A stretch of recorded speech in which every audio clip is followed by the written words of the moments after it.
And welcome back. Now we're with the GoMom. That's one word, no? Yes. Parenting nerd cum laude. Aba! As if, ano? As if ako rin eh. That's not true. When it comes to learning for kids, Lillian is the expert. She's uploaded almost 1,000 free worksheets to prove it. Mom to 3 wonderful kids, her plate is full with homemaking, writing, and managing a small business. It's hard to juggle, isn't it? Yeah, super. I'm a working mom because, as well. It's like you're wearing too many hats and sometimes you Yes. just need an extra hand. I know, I commiserate. Yeah. But you know what?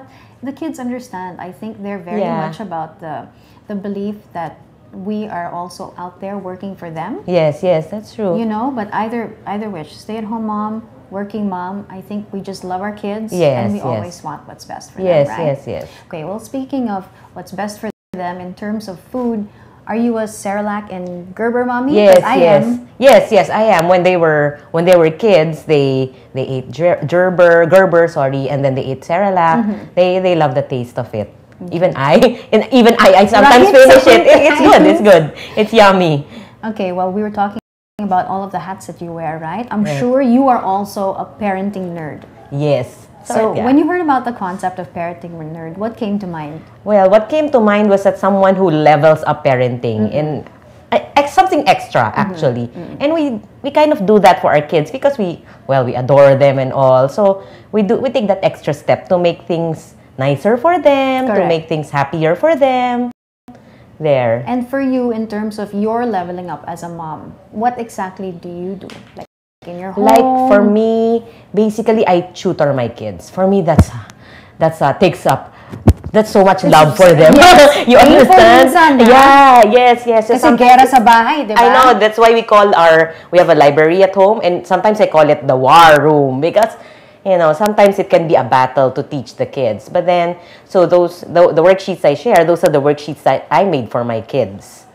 Because I tutor them. So I just shared it there. And may I know how old your children are? So I have a 12, a 10, and I have a 3. Oh, I can borrow some of those worksheets. Yes. I have an 8-year-old girl. Yeah.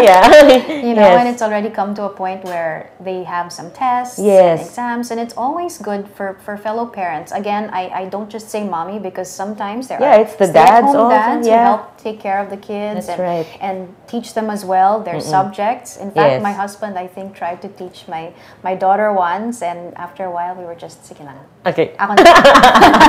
But they try, you know. They're very involved, and it's really nice to hear. So with you today, you had a beautiful DIY project. Yes. I love arts and crafts. Yes, and I know. think kids do too, and it's a good bonding. It's a good bonding activity because you're there with them, you're making the activity with them.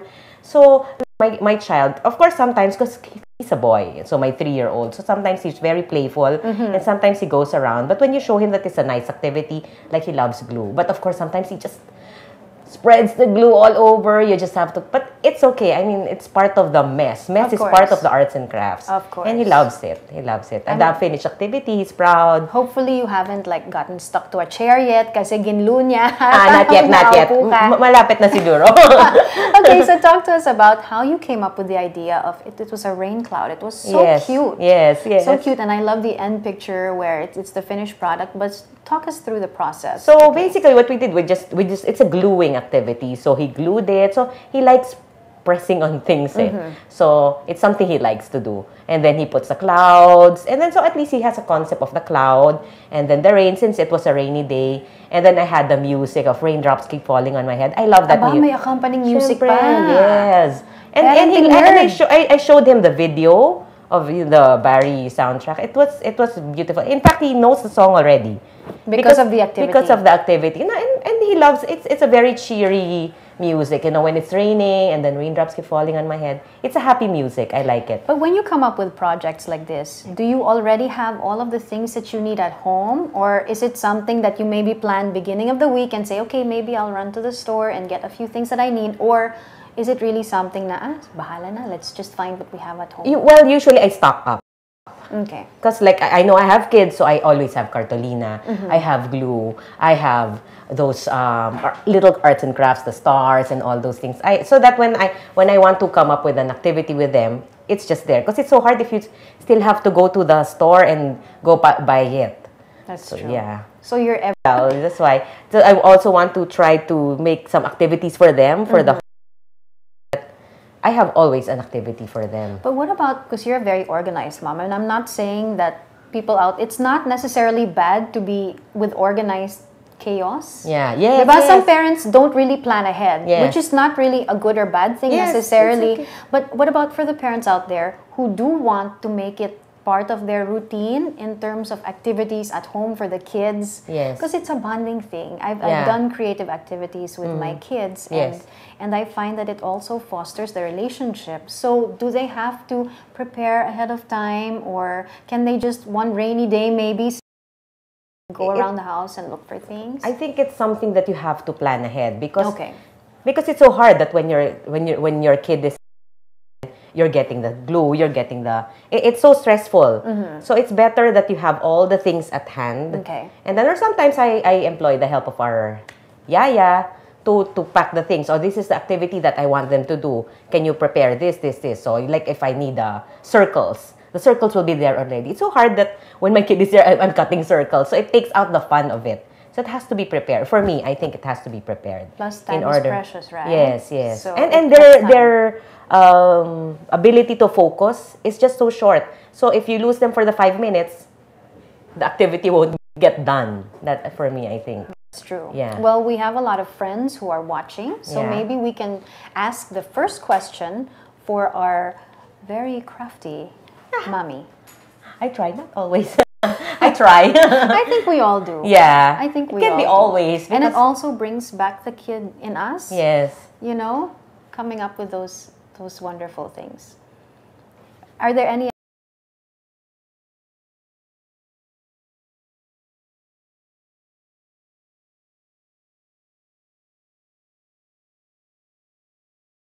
Will make a caterpillar. Okay. If we're reading, like I also try to introduce him to a lot of Filipino because my 2 elder kids are having a hard time with Filipino. Okay. So every Monday I have employed parang ang Lunes ay araw ng wika. Ah, that's a good So and then activity. I read to him in Filipino and then we have a